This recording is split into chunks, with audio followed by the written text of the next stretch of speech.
অসহায় গরিব শীতার্ত মানুষদের মাঝে কম্বল বিতরণ করলেন ফরিদপুরের বোয়ালমারী সুমন রাফি।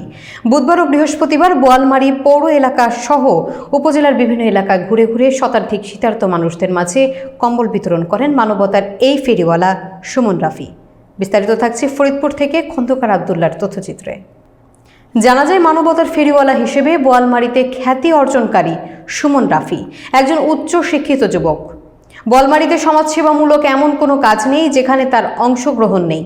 অসহায় মানুষের বাড়িতে খাবার পৌঁছে দেওয়া, শীতার্ত মানুষকে শীত বস্ত্র বিতরণ, রোগীকে রক্ত দেওয়া, অসহায়দের মাঝে ঈদ উপহার, মসজিদ নির্মাণে সহযোগিতা, বিভিন্ন স্থানে প্রতিষ্ঠানে গাছ লাগানো, গরিবের মাঝে কম্বল এবং মাংস বিতরণ, দুস্থ প্রতিবন্ধী ও মানসিক রোগীদের সঙ্গে করে নিয়ে চিকিৎসা করানো, ঘর নির্মাণ, যুবকদের ক্রীড়া সামগ্রী বিতরণ, বিভিন্ন শিক্ষা প্রতিষ্ঠানে বই প্রদান, পাখিদের নীড়ের ব্যবস্থা, পশু পাখিদের খাবার দেওয়া, হারানো শিশুদের উদ্ধারের সহায়তা, পঙ্গুদের মাঝে হুইল চেয়ার বিতরণ সহ বিভিন্ন ধরনের কাজে তার অংশগ্রহণের দৃষ্টান্ত রয়েছে।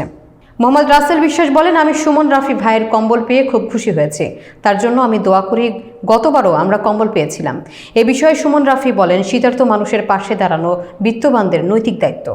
দরিদ্র এবং হতদরিদ্র মানুষ যাদের শীত বস্ত্র নেই, শীত নিবারণের জন্য সামান্য একটি কম্বল নেই, তাদের সহযোগিতার হাত বাড়িয়ে দিতে হবে আমাদের সবার।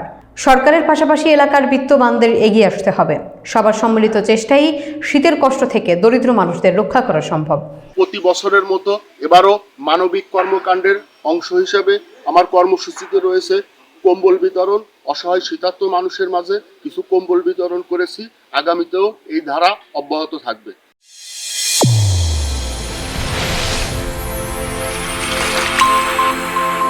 চ্যানেল A1 হৃদয়ের স্পন্দন।